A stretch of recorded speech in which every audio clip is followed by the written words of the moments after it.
दोस्तों अभी अंतरराष्ट्रीय स्तर पर ऐसी स्थिति बनी हुई है कि कभी भी वर्ल्ड वॉर 3 छिड़ सकता है। लेकिन अगर मैं आप लोगों से पूछूं कि आप लोग शांति चाहते हैं कि युद्ध चाहते हैं, तो बोला सर बहुत दिन हो चुके हैं, अमेरिका यूं ही जो है वो टाइम पास कर रहा है। रशिया और यूक्रेन के बीच में अब तक कोई रिजल्ट सामने निकल कर नहीं आया है। खास तौर पर इजराइल और हमास के बीच में बात करें, लेकिन वो अब कहीं ना कहीं सेंट्रल जो पॉइंट है वो शिफ्ट हो चुका है ईरान की तरफ। तो आप लोग ये कहेंगे कि सर शांति के दिन बहुत हुए, अब हम लोग रिजल्ट्स चाहते हैं। अगर आप लोग वाकई में रिजल्ट्स चाहते हैं तो आपको फिर युद्ध का ही इंतजार करना पड़ेगा। हम लोग बेसिकली ये कहते हैं हमेशा कि हम लोग शांति के पक्ष में हैं, लेकिन अमेरिका ऐसा नहीं सोचता है। अमेरिका ये चाहता है कि वो कहीं ना कहीं रशिया को अटैक करे। जब से ये सेकेंड वर्ल्ड वॉर खत्म हुआ है, उसके बाद में कोल्ड वॉर शुरू हुआ बिटवीन रशिया एंड यूएसए, और तब से लेकर आज तक ये डिसाइड नहीं हो पाया है कि ये पूरा का पूरा जो लेवल है, ये पूरा का पूरा जो वर्ल्ड है, आखिरकार उसका लेवल क्या डिसाइड है। क्या वो बाइपोलर है, क्या वो यूनिपोलर है, या फिर वो मल्टीपोलर है। आखिरकार है कौन सा ग्लोबल ऑर्डर, इस ऑर्डर के अंदर सबसे ऊपर कौन आता है। कई बार हम लोग देखते हैं कि यूएसए आगे निकलने की होड़ में रहता है, कई बार रशिया ये कहता है कि हम पूरे विश्व के अंदर सबसे ताकतवर है।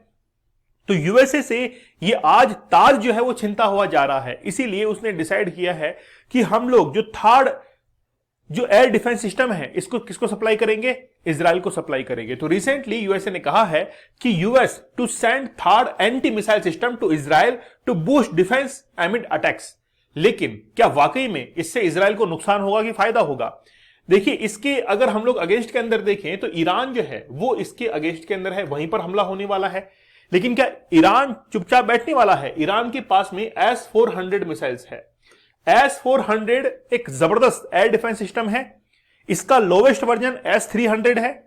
S-400 का अपग्रेड वर्जन S-500 है। भारत के पास में भी S-400 है, जिसको रशिया से इंपोर्ट किया था। हमने अमेरिका को कई बार कहा कि हमको थर्ड एयर डिफेंस सिस्टम चाहिए, लेकिन अमेरिका ने मना कर दिया, क्योंकि अमेरिका ये जानता है कि भारत को ताकतवर बनाने का मतलब है कि आ बैल मुझे मार। इसलिए अमेरिका ने कभी भी थर्ड सिस्टम जो है वो इंडिया को नहीं दिया। फिर हमको रशिया से उसको इंपोर्ट करना पड़ा। रशिया ने आसानी से दे भी दिया हमको, उसमें प्रॉब्लम नहीं आई। लेकिन वही S-400 जो मिसाइल डिफेंस सिस्टम है वो चाइना के पास में भी है। चाइना ने अपनी जो बॉर्डर्स हैं उसके ऊपर उसको तैनात कर रखा है। हमने भी तैनात कर रखा है पाकिस्तान और चाइना की बॉर्डर के ऊपर। खासतौर पर पाकिस्तान की बॉर्डर पर हमने S-400 को तैनात किया। लेकिन इजराइल ने कई बार ईरान को यह धमकी दी है कि हम लोग तुम्हारे जितने भी ऑयल के बंकर्स हैं उनको उड़ा देंगे, ऑयल के जितने भी रिजर्व्स हैं उनको पूरी तरीके से खत्म कर देंगे, इसीलिए आप संभल कर रहिएगा। ईरान ने कहा कि अगर आप लोग ये धमकी हमको देते हैं तो हम लोग भी इजराइल के ऊपर वार करना शुरू कर देंगे, हम भी चुप बैठने वाले नहीं हैं। तो हमारे वार का जो है इंतजार करे इजराइल। यूएस सपोर्ट कर रहा है इजराइल को। क्यों कर रहा है? आप लोग को पता है कि यूएस इसलिए सपोर्ट कर रहा है क्योंकि यूएस की जो इकोनॉमी है वो डिपेंड करती है इजराइल के ऊपर। इजराइल के बहुत सारे सीईओ और कंपनीज के जो ऑनर हैं, खास तौर पर ऐसी कंपनी जो कि ई कॉमर्स के अंदर हैं, वो इजराइल के लोगों के द्वारा हैंडल की जाती है। इसलिए अगर इजराइल को साथ नहीं दिया तो यूएस की इकोनॉमी जो है वो डाउन चली जाएगी। इसका मतलब तो ये हुआ कि इनडायरेक्टली इकोनॉमी को कंट्रोल कर रहा है इजराइल, और उस इकोनॉमी को जब इजराइल कंट्रोल कर रहा है इनडायरेक्टली, तो फिर यूएसए ये चाहता है कि कहीं ना कहीं इजराइल के इन्फ्लुएंस को कम किया जाए, इजराइल को लड़वाया जाए ईरान के साथ में, और ईरान के साथ में लड़कर वो खुद की शक्ति को खत्म कर लेगा। और कल को जब उसकी शक्ति कम हो जाएगी तो हमारे पास में वो शक्ति मांगने के लिए आएगा, पावर मांगने के लिए आएगा कि हमको जो है मिसाइल सिस्टम चाहिए। जैसे थर्ड का ये पहला एग्जांपल है। इससे पहले भी कई बार जो मिसाइल्स हैं वो दी गई हैं, किसको? इजराइल को दी गई है यूएस के द्वारा। तो यूएस ने अब थर्ड सिस्टम को देने का डिसाइड कर लिया है, लेकिन ईरान के पास में पहले से ही S-400 है। तो दोनों की कंपैरेटिव स्टडी जो है वो आज हम लोग करने वाले हैं। ठीक है, चलिए शुरुआत करते हैं आज के इस लेक्चर को। आप लोग देख सकते हैं कि थर्ड जो एयर डिफेंस सिस्टम है ये कहीं ना कहीं S-400 से तो बेहतर ही होगा। अगर हम लोग बात करें आयरन डॉम से, तो आयरन डॉम ऑलरेडी किसके पास में है? इजराइल के पास में है। लेकिन सबसे बड़ी खामी क्या है? वो शॉर्ट रेंज की जो मिसाइल है उनको इंटरसेप्ट करता है, उनको खत्म करता है। ये जो थर्ड है ये क्या करता है? शॉर्ट रेंज तो है ही है, मिडिल रेंज की जो बैलिस्टिक मिसाइल्स हैं उनके ऊपर भी टारगेट ये करता है। इसीलिए कहीं ना कहीं आयरन डॉम से बेहतर है, और S-400 से किस तरीके से बेहतर है वो हम लोग आगे देखने वाले हैं। चलिए बात करेंगे। ये बेसिकली इसका लॉन्चर है, किसका? थर्ड का जो लॉन्चर है, इस लॉन्चर के अंदर 8 जो मिसाइल्स हैं वो इसके अंदर आकर फिट होती हैं, और इसके अंदर बैटरी भी लगी रहती है। As Israel intensifies its military operations against Iran backed Hezbollah militants. देखिए बेसिकली क्या है, हिजबुल्लाह जो है उसको सपोर्ट कौन करता है, ईरान का जो रिवोल्यूशनरी गार्ड है वो उसको सपोर्ट करता है हिजबुल्लाह को, और हिजबुल्लाह अटैक करता है इजराइल के ऊपर। इसीलिए अब लेबनान के अंदर हिजबुल्लाह को टारगेट करने के लिए जरूरत पड़ रही है किसकी, थाड़ की। थाड़ की फुल फॉर्म क्या है, terminal high altitude area defence system. तो ये सिस्टम जो है वो बेसिकली किसके पास में चला जाएगा, अब इजराइल के पास में चला जाएगा, और ईरान जो है वो भी अब इसकी जवाब देने वाला है। द पेंटागन, पेंटागन क्या है, यूएस का जो डिफेंस डिपार्टमेंट है उसको पेंटागन कहा जाता है। इसकी शेप भी पेंटागन के जैसी ही है, इसकी शेप जो है वो पेंटागन की जैसी ही है। US defence department headquarters state, मतलब उन्होंने स्टेटमेंट दिया है कि the third system will be send along with US troops, मतलब यूएस ट्रूप्स लगभग 100 जो लोग हैं वो इसके अंदर शामिल होंगे इसको ऑपरेट करने के लिए थार्ड को। This announcement came shortly after Tehran warn to US, मतलब तेहरान ने, ईरान की कैपिटल है तेहरान, उसने यूएस को वार्न किया, warn the US to keep its military force out of Israel. मगर अगर आपने वाकई में ये दिया तो हम भी जो है वो चुपचाप बैठने वाले नहीं हैं। आप लोग हमारे 100 डेज के चैलेंज को जरूर ज्वाइन कीजिएगा, आप अपनी स्टडीज के अंदर बेहतर नहीं कर पा रहे हैं। वाकई में मैं आप लोगों से कहता हूं कि अगर आप लोग पोर्नोग्राफी देखते हैं तो कहीं ना कहीं उसने आपके सबकॉन्शियस माइंड को डिस्टर्ब किया है। मैं ये चाहता हूं कि आप अपने सबकॉन्शियस माइंड के अंदर वो जो पोर्नोग्राफिक इमेजेस हैं उनको बाहर निकालिए, उसके कारण रिजल्ट जो है वो आपको नहीं मिल पा रहे हैं, आउटपुट नहीं मिल पा रहे हैं। तो इसको निकालने का तरीका क्या है, पोर्नोग्राफी को बंद करने का तरीका है, मैं जो टेक्निक्स आप लोग को बता रहा हूं जबरदस्त टेक्निक है, रिसर्च पेपर की बेसिस पर मैं टेक्निक्स बता रहा हूं। और हमारे इस कोर्स के फीडबैक तो आप लोग के सामने है ही, कम्युनिटी के ऊपर कई बार शेयर किए जाते हैं। चैलेंज कूपन कोड यूज करके आप लोग जरूर इस 100 डेज के चैलेंज को एक्सेप्ट कीजिए और 100 दिन के अंदर आप अपनी जिंदगी को बदल सकते हैं। अगर कोई एजुकेटर डेली 9 PM पर आपके लिए लाइव आकर आपको समझा रहा है, उसके लिए भी तो एक चैलेंजिंग टास्क है। आप चाहें तो 175 डेज का हार्ड चैलेंज भी ले सकते हैं। बोला सर ठीक है, 100 दिन आप करवा रहे हैं, 75 डेज हम लोग जो है वो कंप्लीट करके दिखाएंगे। आप लोग हमारे जीके जीएस के बैच के साथ में जरूर जुड़िए। जो भी वन एग्जाम्स को दे रहे हैं उनके लिए बेहतरीन 10,000 MCQ का बैच है, 10,000 MCQ ऑल डायमेंशन के अंदर हम लोग सॉल्व करवा रहे हैं। आप लोग इस बैच को जरूर ज्वाइन कीजिएगा। ज्योग्राफी, इंडियन ज्योग्राफी अभी हमारी चल रही है। चलिए एक कंपैरेटिव स्टडी हम लोग देखते हैं थार्ड और S-400 के बीच में। देखिए ये बात तो कहनी ही पड़ेगी, इसमें कोई दोहराए नहीं है कि S-400 से बेहतर है थार्ड। क्यों? तभी तो आज इजराइल जो है इसको मंगवा रहा है। अगर मान लीजिए इससे बेहतर नहीं होता तो फिर लाने की जरूरत ही क्या थी? इजराइल जो है वो खुद ही डेवलप करता या फिर कहीं और से कुछ और इंपोर्ट करता। इसीलिए उसने S-400 को टक्कर देने के लिए किसको शामिल किया है? थार्ड को शामिल किया है। क्योंकि थार्ड का जो एक्यूरेसी है, किसी भी टारगेट को हिट करने की जो एक्यूरेसी है वो कंपैरेटिव S-400 से जबरदस्त है। चलिए बात करते हैं आखिरकार क्या इसकी कंपैरेटिव स्टडी है। सबसे पहले देखिए कि आखिरकार थार्ड सिस्टम है क्या। थार्ड के बारे में देखते हैं। थार्ड जो है इसकी फुल फॉर्म है टर्मिनल हाई एल्टीट्यूड, यहां पर देखिए high altitude area defence system इसका पूरा नाम है।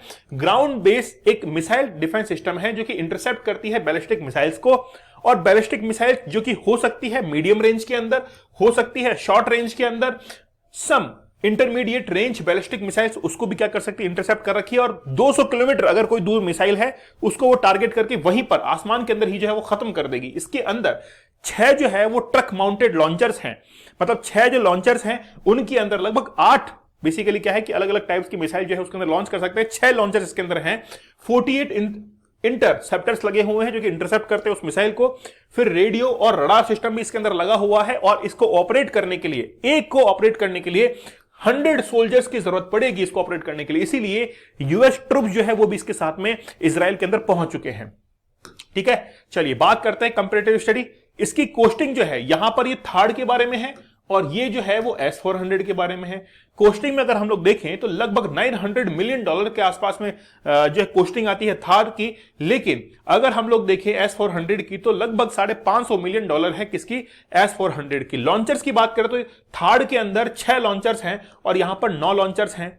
ठीक है, एक लॉन्चर मतलब बेसिकली एक लॉन्चर मिसाइल को कैरी करता है 8 मिसाइल, और यहां पर 120 मिसाइल्स कैरी होती हैं। इसके साथ में ही इसकी रेंज है 125 माइल्स किसकी रेंज है, जबकि S-400 की 250। तो यहां पर ये थोड़ा सा आगे है, लेकिन यहां पर देखिए मैक स्पीड 8.2 है और यहां पर S-400 की मैक स्पीड 14 है। ये मैक स्पीड क्या है, मैक स्पीड को हम लोग काउंट करते हैं द वेलोसिटी मतलब रफ्तार, the velocity of object divide by velocity of sound. इन दोनों को अगर डिवाइड करते हैं तो मैक नंबर निकलता है।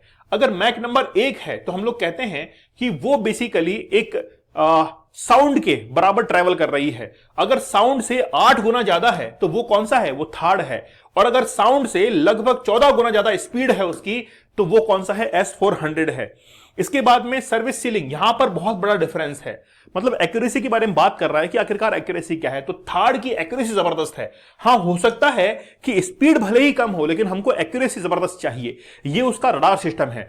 ये इसका रडार सिस्टम जो है वो थर्ड का है और ये बेसिकली सैटेलाइट से कनेक्ट होता है सीधे तौर पर। और इसका जो रेंज है वो बड़ा वाइड रेंज है। S400 के अंदर लगभग 4 से 4.5 फीट का ही रेंज रहता है। उसमें अगर मिसाइल इंटरसेप्ट होती है तो उसको वहीं पे खत्म कर देता है, लेकिन इसका जो रेंज है वो 100 फीट से भी ऊपर जो है वो बताया जाता है। इसलिए ये बहुत बेहतरीन तरीके से इंटरसेप्ट कर सकता है।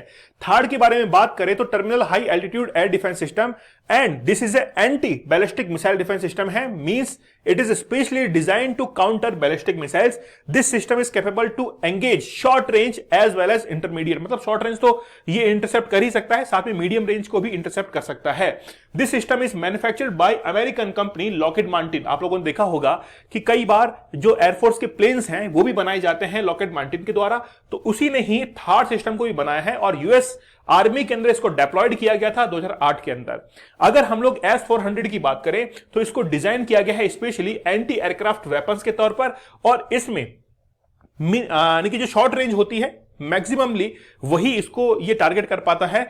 खास तौर पर इलेक्ट्रॉनिक वॉरफेयर एयरक्राफ्ट को टारगेट करता है, air early warning radar aircraft and even stealth जो एयरक्राफ्ट है उनको भी क्या कर सकता है, डिटेक्ट कर सकता है। It can also engage short range cruise missiles को भी क्या कर सकता है, एंगेज कर सकता है। S400 मिसाइल डिफेंस सिस्टम इस मैन्युफैक्चर मतलब मैन्युफैक्चरिंग कंपनी जो है वो इसकी है MKB और 2007 के अंदर इसको डिप्लॉयड किया गया था रशिया के अंदर। इसके बाद में ही accuracy to destroy ballistic missile is less then third missile defence system. जो इसकी एक्यूरेसी है मतलब S400 की जो एक्यूरेसी है वो थर्ड से कंपैरेटिवली कहीं ना कहीं कम है, इसीलिए इसको प्रीफर किया गया है इजराइल के द्वारा। इजराइल जो है इसको डिप्लॉयड करने ही वाला है अपनी सेना के अंदर। आप लोग वर्ल्ड वॉर 3 के दौर में जी रहे हैं, ये बात कंफर्म है। मैं इसको इस बात यानी कि इस दावे से कह सकता हूं कि धीरे धीरे इसके अंदर और भी कंट्रीज इन्वॉल्व होती चली जाएंगी। जैसे अब रिसेंटली देखिए सऊदी अरेबिया, कतर ऐसे कंट्रीज ने ये कह दिया है कि हम लोग अपने एयर स्पेस का इस्तेमाल नहीं होने देंगे ईरान के लिए, ये कह दिया है। और कई कंट्रीज के लिए भी हम लोग इसको इस्तेमाल नहीं होने देंगे क्योंकि वो बेसिकली ये चाहते हैं कि यूएस जो है उसका साथ हमेशा बना रहे। तो कतर, सऊदी अरेबिया जैसे देश जो है वो आज यूएस के साथ में है। और मेनली ये जो लड़ाई है ना वो बेसिकली है अपने ईगो को सेटिस्फाई करने की। यूएसए अपने ईगो को सेटिस्फाई करना चाहता है और रशिया अपने ईगो को सेटिस्फाई करना चाहता है, लेकिन इनमें से ज्यादा बड़ा ईगो जो है वो यूएसए का है। यूएसए को हमेशा यह रहता है कि मैं अपने ईगो को सेटिस्फाई करूं कि मैं सबसे बड़ा हूं। आप लोगों की क्या राय है कि क्या वाकई में अब ये जो परिस्थितियां हैं वो वर्ल्ड वॉर 3 के अंदर चेंज हो सकती है? मुझे आप लोग कमेंट सेक्शन में जरूर बताइएगा। आप लोग हमारे 100 डेज के चैलेंज के साथ में जरूर जुड़िए। जबरदस्त है, लाइफ चेंजिंग ये कोर्स है। बार बार ऐसे कोर्स के लिए आपको मौके नहीं मिलते हैं और हमेशा एजुकेटर जो है वो तैयार नहीं होते हैं। तो अभी समय है और समय रहते हुए आप लोग समय की कीमत को समझ जाइए। चलिए मिलते हैं आप लोगों से अगले सेशन में, तब तक धन्यवाद, थैंक यू, जय हिंद।